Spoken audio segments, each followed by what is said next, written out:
take a breath here. What I want to do now is switch gears into strategies for integrating genotyping and breeding. One strategy would be to take a very, very large population with low marker density and genotype that. You would then select for informative individuals, and by informative individuals I mean individuals that maximize recombination in that population, and then you would phenotype that reduced population. Okay, so what you're doing is that you're go for a couple of thousand individuals. Close to 1,500 would be one package set.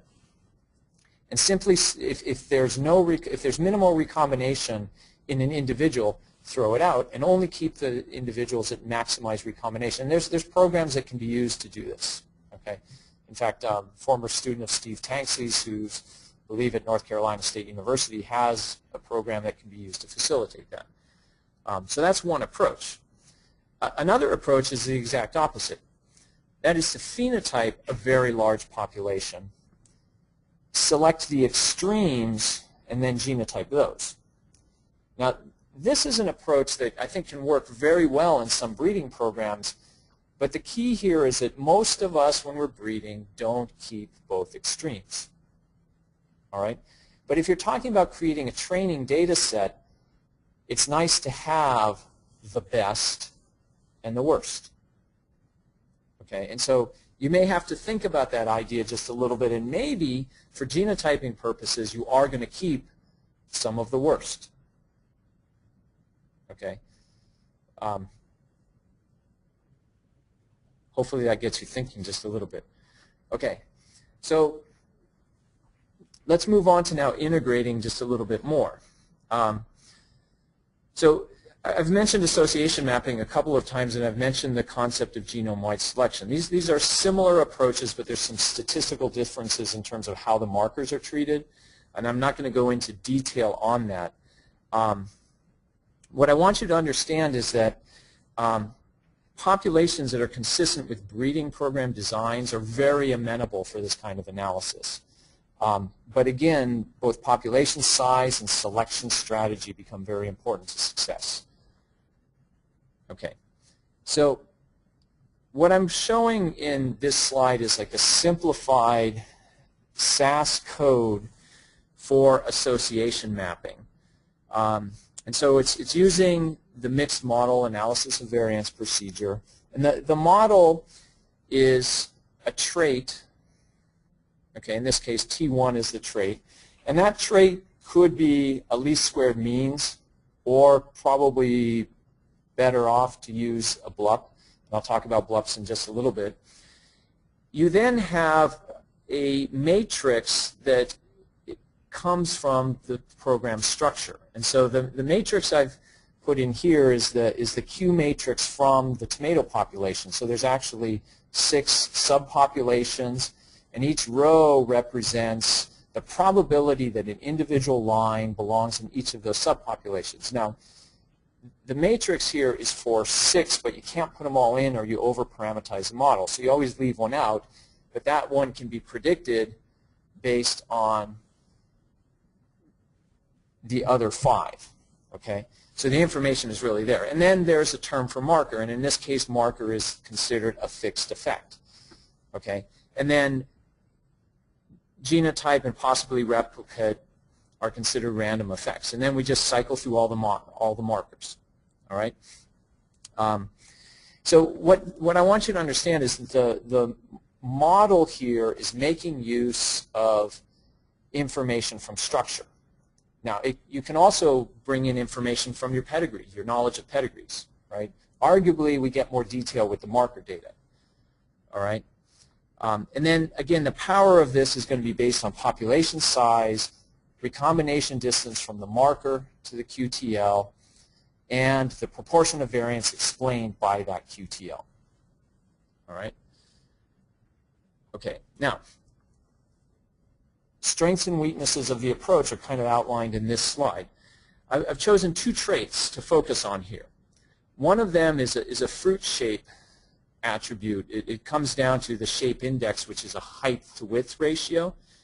There's a gene called ovate, which was cloned in Steve Tanks's lab many years ago, which explains a lot of the elongation in tomatoes.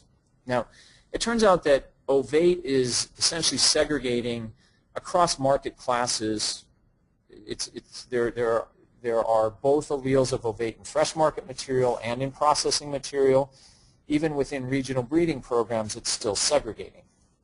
And so when we correct for structure, and that's what's shown here are just two of the structure classes, Q1 and Q2, you can see that that ovate allele is still segregating across the subpopulations.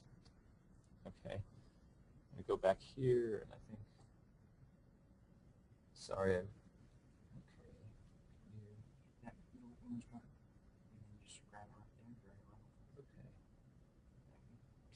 yeah, sorry about that. Okay, so ovate is an example of a trait that will work really well in terms of finding an association between marker and trait. Okay, it's segregating across all the subpopulation structures, and it's also a gene that explains a lot of the variation for that particular trait. Now, there's another gene which is called NAC-NOR, which is an interesting gene because it's been selected for and used in agriculture at 3 different times in history. So there are 3 alleles that have been used in agriculture. One of them, the alkabasa allele, has only been used in fresh market material. And so if we correct for substructure, we essentially lose our ability to find the effect on shelf life of the alkabasa allele because it's not segregating in the Q1 group, nor is it segregating in the Q2 group. Okay? And so once we correct for substructure, we can no longer find that gene. All right? In this case, Q1 turns out to be all material from Spain, from a specific region of Spain. Now, in contrast, if we look at the long keeper allele, okay, that's a gene and an allele that have been used in processing tomato breeding program, and it segregates within the Q2 group. So we can find that gene with a marker trait analysis, but the effective population size is reduced because the whole Q1 group is adding no information. Right? So I'm trying to present this in a way that's sort of intuitive. So the point is this, is that for association mapping and then therefore subsequent marker-assisted selection, the success is going to be based on population structure, segregation of the trait within subpopulations, allelic diversity of the trait, size of the population, and size of the subpopulations with that trait. Okay? And then finally the magnitude of the QTL, the proportion of variance explained by that. Okay?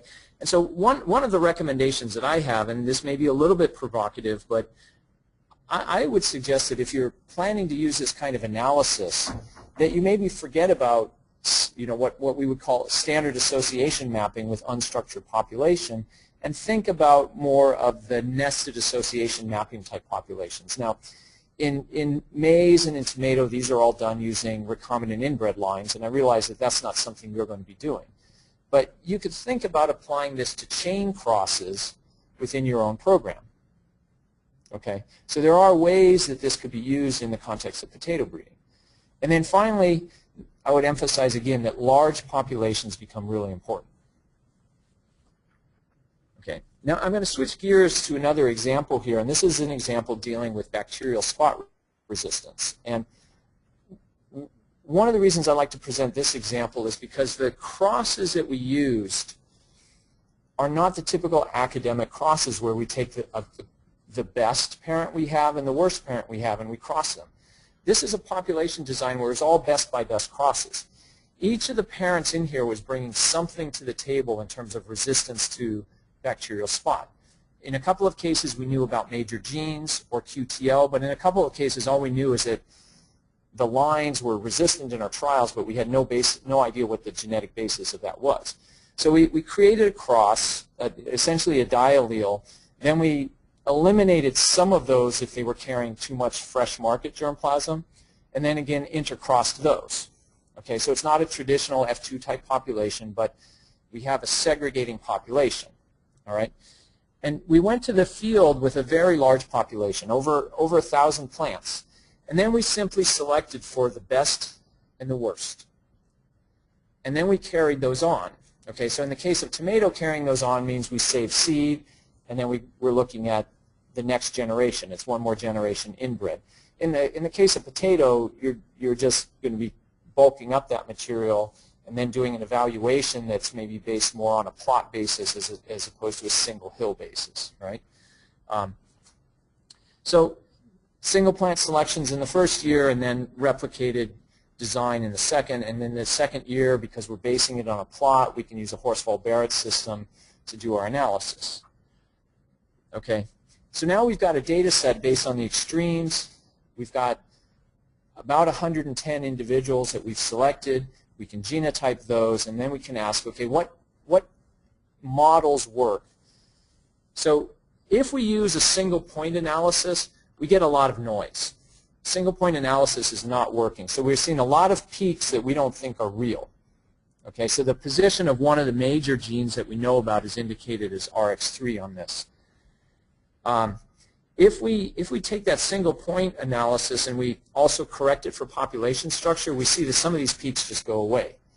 Okay, so what we were seeing there was markers that appeared to be tightly linked to the trait that were only really linked because of LD issues with the parent selection. Okay, if we then use haplotype analysis, so pairs of markers instead of single point analysis, we reduce the noise even further.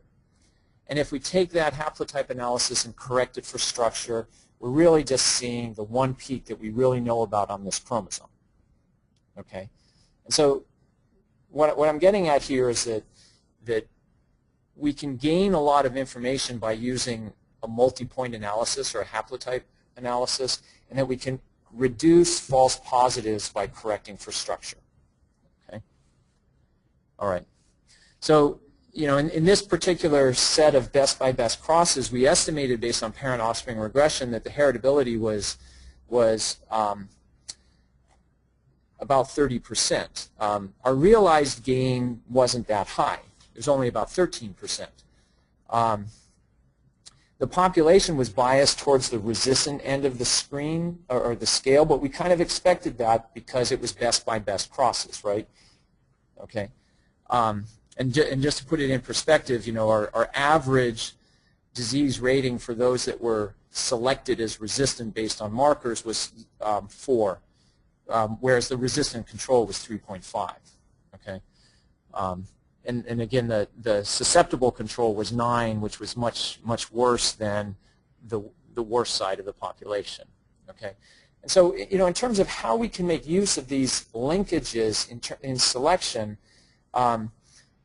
it turns out that one of the major genes in the QTL are linked in coupling phase, and so one potential powerful use of the marker is to create. Sorry, they were linked in coupling phase. One potential powerful use of the markers is to select for a coupling phase recombination event so that we can move those markers, those genes together. And that's something that can be done very effectively with markers. It's very difficult to do based on phenotypic selection. The other thing that we can do is we can reduce the selection cycle. In other words, we can be using the markers in the greenhouse in the off-season to select, make crosses, select, then go to the field. And so we can get 2 generations of selection a year. And this is where we can start to make up for that difference in the effectiveness of marker-based selection, 13% gain under selection versus the expected 30%, is by trying to get a shorter selection cycle.